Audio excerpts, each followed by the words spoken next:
Dear students, today in this video I am going to discuss about the glycolipids.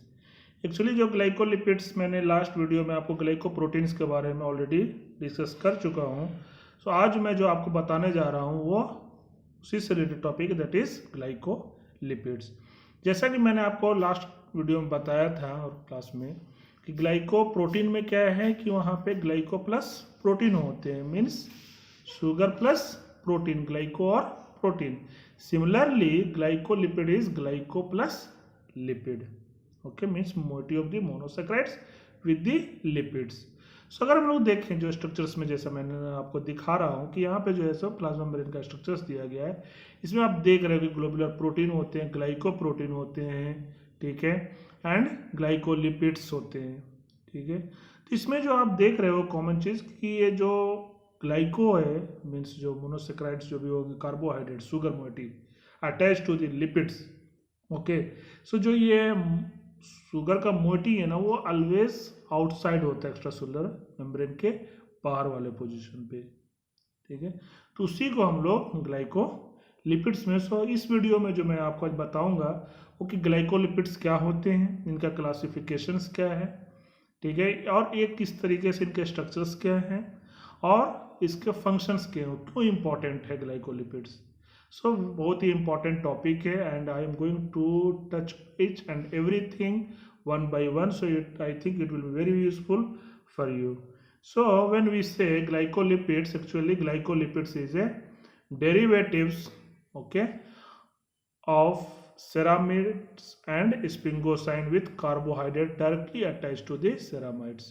So if you can see the lipid membrane in a the slides, you will find there is a, this one is a lipid membrane, okay, lipid residues, and to this sugar residues are attached. That's why it's called as the glycolipids, and it is a ceramides, means derivatives of ceramides and sphingosines with carbohydrates. Okay, so how this occurs? Actually when we say glycolipids, okay, so glycolipids is categorized into three groups: sphingolipids, galactolipids and sulfolipids. Okay, so in sphingolipids you will see the fatty acids and mono or oligosaccharides. In glycolipids, fatty acid plus mono or disaccharides, glycerol, okay, and fatty acids. So this is how glycolipids are differentiated into sphingolipids, galactolipids and sulfolipids. So now let us discuss about structures of the glycolipids. Okay, basically it is a glycoconjugates, means monosaccharides units joined with hydrophobic moiety. Okay, this जो carbohydrate इसमें जो monosaccharides है वो क्या होगा कि जो hydrophobic moiety है लिपिड का उसके साथ ये कंबाइंड होता है, ज्वाइन होता है, and it is amphiphilic molecule this glycolipids. And if you want to study glycolipids then you have to go for the NMR spectroscopy, जो कि बहुत ही फेमस टेक्निक है, आपको पता होगा, x ray diffractions, electron microscopy. So form aggregate in aqueous environments. अगर आप glycolipids को देखें, okay, in aqueous environments, then it present in the form of aggregations. Okay, it will always appears in aggregate forms, and it forms includes like the lipid bilayer. Okay, glycolipids will present in the form of lipid bilayer या फिर micellar या lamellar या hexagonal. These are the different form in which you will find the glycolipids. अगर हम लोग बात करें कि रोल ऑफ ग्लाइकोलिपिड्स क्या है, तो आप देख रहे हो कि काफ़ी इसका list of the are means they are performing role like the cell cell interactions, structures of the cell membrane, immune responses, blood type, surface receptors, part of nervous tissues, part of muscle tissues, cell growth. Okay, so you can see there is a list of these functions which are performed by the glycolipids. So in this video I will discuss about one by one, so how these glycolipids are involved or they are playing role in this kind of role, and also I will discuss about the disease related to the glycolipids. So अगर हम लोग बात करें first का कि role of glycolipids in cell cell interactions. तो यहाँ पे क्या होता है, बेसिकली जो ग्लाइकोलिपिड्स जो है वो serve as recognition sites for cell cell interactions, क्योंकि हमें पता है कि सेल एक सेल दूसरे सेल से इंटरेक्ट करते हैं, तो वहाँ पे ये क्या करता है, एज अ रिकॉग्निशन साइट। वो किस तरीके से, जो शुगर मोटिव होता है ग्लाइकोलिपिड्स का, bind to the specific complementary carbohydrate.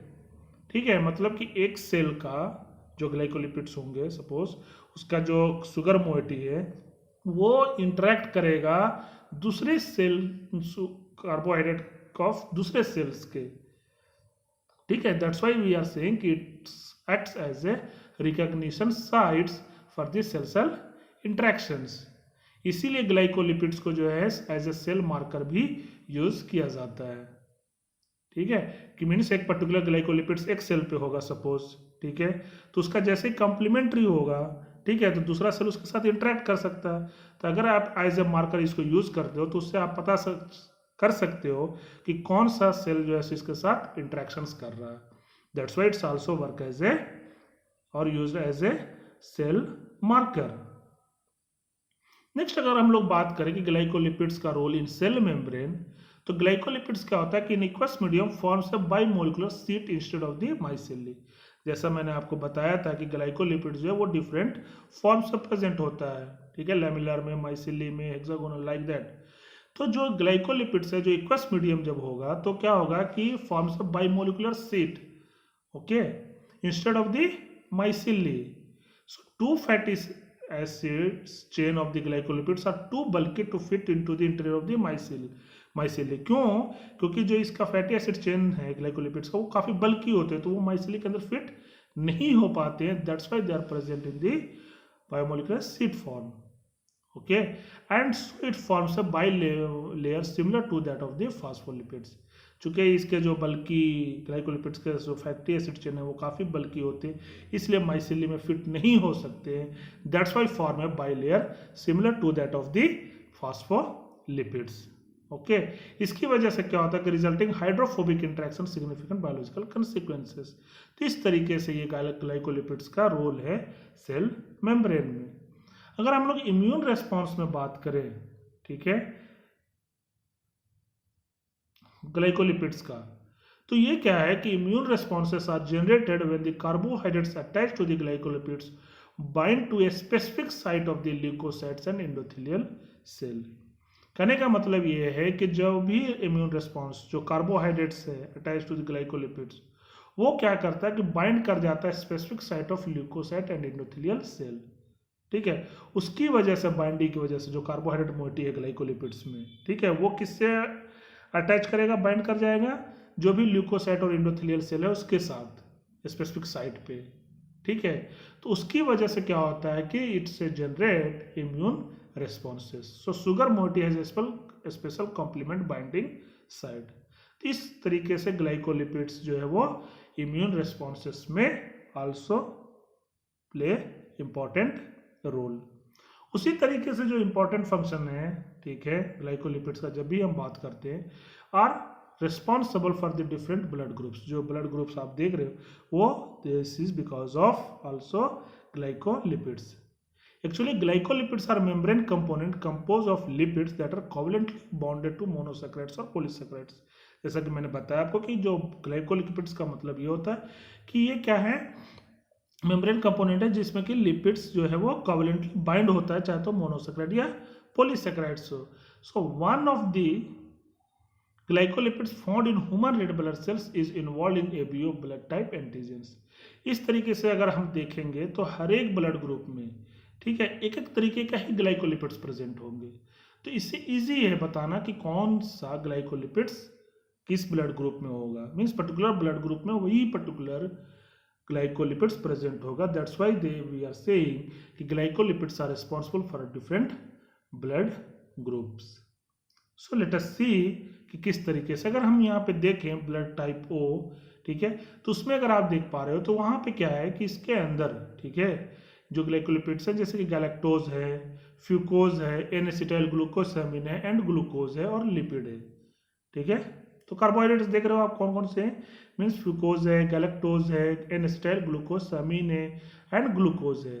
अगर सेम वही अगर हम देखें एंटीजन ए की बात करें, ठीक है, अगर आप नीचे वाले पिक्चर में देख पा रहे होगे तो यहाँ पे क्या है कि एक एक्स्ट्रा है, along with that all those blood groups जो कि मीन्स ग्लूकोज जो कि प्रेजेंट है ओ ग्रुप में, उनके अलावा इसमें क्या है, एन एसिटाइल गैलेक्टोसैमीन है। ठीक है, तो अब आप समझ में आया कि किस तरीके से ब्लड ग्रुप्स में इनका रोल है, क्योंकि मतलब वो तो कॉमन हो गया, ठीक है, galactose, N acetyl glucosamine, glucose and fucose, ये ओ ब्लड ग्रुप में होगा, ठीक है, और लिपिड्स जो ग्लाइकोलिपिड्स में जो कार्बोहाइड्रेट पोर्शन है वो होंगे। फिर अगर हम ए ग्रुप में देखें, ए एंटीजन में, तो ये जो है along with those, ठीक है, will find N acetyl galactosamine in addition to the O blood groups में जो कुछ थे उनके अलावा एन एसिटाइल गैलेक्टोसैमीन में। उसी तरीके से अगर B antigen means B blood group में अगर देखो तो क्या होगा कि गैलेक्टोज प्रेजेंट है, ओ के अलावा जो जो कुछ था ओ में, उसके अलावा हाँ बी एंटीजन होता है। उसी तरीके से ए बी में अगर देखें तो सेम जैसे ए और बी दोनों antigen means A B blood group में होंगे। तो इस तरीके से ग्लाइकोलिपिड्स का आप देख रहे हो कि रोल है ब्लड ग्रुपिंग में। ठीक है, हम लोग सब ब्लड ग्रुप में देख रहे हैं कि different kind of glyco portions are there and which are play important role in demarcations of blood group। तो इसी तरीके से अगर हम लोग बात करते हैं, ठीक है, ग्लाइकोलिपिड्स का as a cell surface receptors, ठीक है, तो ग्लाइकोलिपिड्स जो है वो क्या करता है, प्ले इंपॉर्टेंट रोल एज वे particular binding sites, so receptors will bind to the sugar part of the glycolipids. हम क्या बोलेंगे, ग्लाइकोलिपिड जो है वो सेल सरफेस रिसेप्टर की तरह भी काम करता है, क्योंकि जो कार्बोहाइड्रेट पोर्शन है ग्लाइकोलिपिड्स का उसके पास पर्टिकुलर बाइंडिंग साइट होते हैं। ठीक है, तो जो receptors will bind to the sugar part of the glycolipids, इसलिए जो भी सेल है उसका जो रिसेप्टर्स होगा वो क्या करेगा, वो पर्टिकुलरली बाइंड कर जाता है शुगर पार्ट जो है वो ग्लाइकोलिपिड्स का उसके साथ। तो इसीलिए कहते हैं कि glycolipids also acts as a cell surface receptors. Also it's having part in nervous tissues role। so अगर ग्लाइकोलिपिड्स को हम लोग देखें कि widely distributed in every tissue of the body, पूरे बॉडी के टिश्यूज में वो प्रेजेंट होते हैं, particularly present in the nervous tissue such as the brain. Okay, so they acts particularly in the outer leaflet of the plasma membrane where they contribute to cell surface carbohydrate।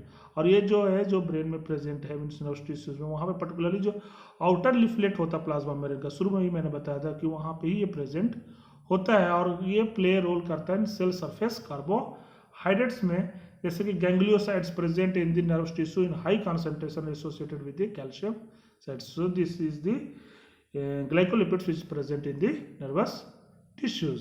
glycolipids means gangliosides is a kind of the glycolipids which present in the nerve tissues in very high concentration, और ये जो है associated है calcium ion के साथ। तो अगर हम लोग बात करें मसल्स टिश्यूज में तो cerebrosides are present in large amount in animal muscle tissues. उसी तरीके से अगर आप देखो कि जैसे गैंग्लियोसाइड जो है वो as a glycolipids present in nerve tissues, उसी तरीके से जो है cerebrosides are also present in large amount in the animal muscle tissues.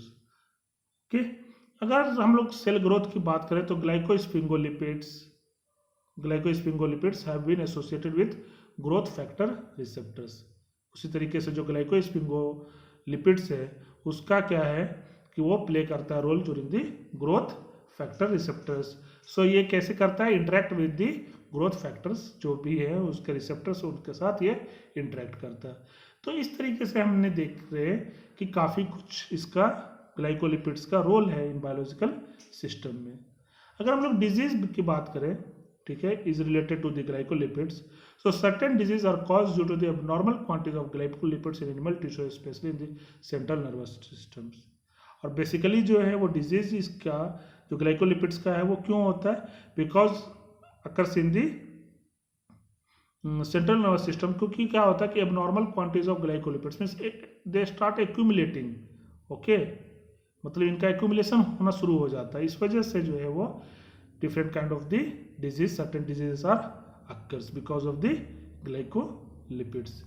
जैसे इसी में अगर हम लोग बात करें कि गैंग्लियोसाइट्स स्टोरेज डिजीज, ठीक है, so actually it is inherited disorders of the lysosomal hydrolase enzyme, ठीक है, क्योंकि जैसे कि मैंने बताया कि ये क्या है कि हर एक जगह पे प्रेजेंट है, ठीक है। अब अगर इसका एक्यूमुलेशन होना शुरू हो जाएगा, ठीक है, तो डिजीज कॉज करता है। इसका मतलब क्या है कि इसका हाइड्रोलिसिस होना जरूरी है, मतलब ब्रेकडाउन होता रहे टाइम के साथ जब ये रिक्वायरमेंट है।